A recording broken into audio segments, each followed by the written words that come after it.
Maraming beses kong inisip kung anong meron sa daan na ito. So ito yung first time ko napapasok dito sa loob papuntang Sampaloc.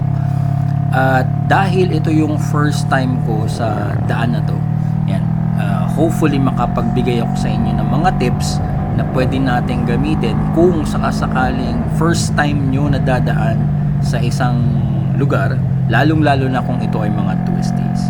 So number one, ang pinakamahalaga dito is we manage our speed. Yun lang yun. Bago tayo sa daan, it's our first time, hindi natin kilala, hindi natin alam, hindi natin sa ulo. Kaya i-manage natin yung ating speed. Hindi naman kawalan sa pagkatao natin kung magiging mabagal tayo ng konti kumpara dun sa ating normal pacing.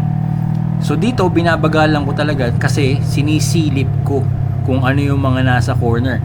Pinapakiramdaman ko kung gaano kalalim yung kurbada, kung ito ba ay 90 degrees, paikot, para bang hairpin yan, o slight corner lang yan, 45 degrees lang ba.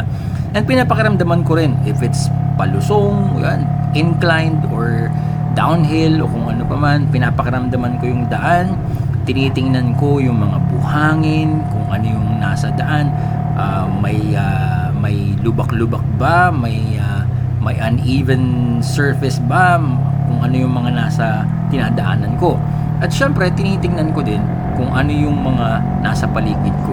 Gaano kadami yung tao, may mga hayop, may mga aso ba sa daan. Kung may makikita kayo, may muntik pa nga akong habulin dyan ng aso eh. Ito, palusong to. So sabi ko, okay pala dito maganda yung palusong. Ayan, so parang ginaganahan akong mag-cornering dyan. Pero syempre, pipigilan ko yung sarili ko. Ima-manage ko yung aking speed. At yun nga, yung sinasabi ko kanina, another one is yung vision. We are learning the surroundings, situational awareness. Inaaral ko kung ano yung nasa paligid ko. Anong tipo ng mga daan ang dinadaanan ko. Ayan. Of course, I am also looking for, ang mahalaga dito, yung maghanap tayo ng mga, let's say, in case of emergencies, ano yung mga lugar na pwede nating tigilan, ano yung mga lugar na hindi natin dapat tigilan. Diba? Yung mga delikado, alanganing lugar.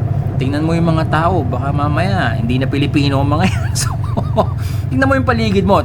Kinikilala ko yung mga nasa paligid ko kasi baka mamaya, I'm in a hostile place. Hindi natin alam. Baka mamaya, may yung mga tao dyan ay allergic sa big bike. So, hindi ko alam.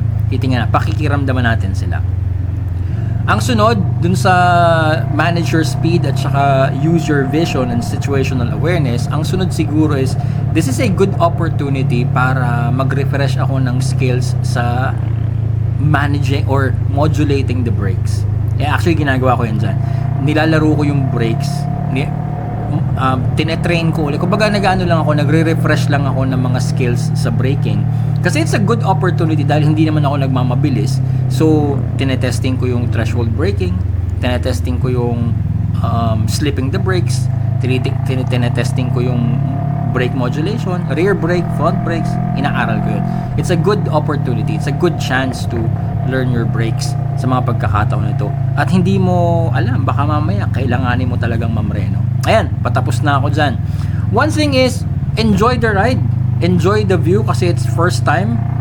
Mamaya, ang gagawin ko dyan, babalikan ko yan at dadaanan ko ulit para at least ma-confirm ko kung ano ba talaga yung pakiramdam nung daan na yan. Tapos sa sunod, babalik-balikan ko na yan. So, masasaulo ko na yan, magagamay ko na yan. But just remember, everything is unpredictable.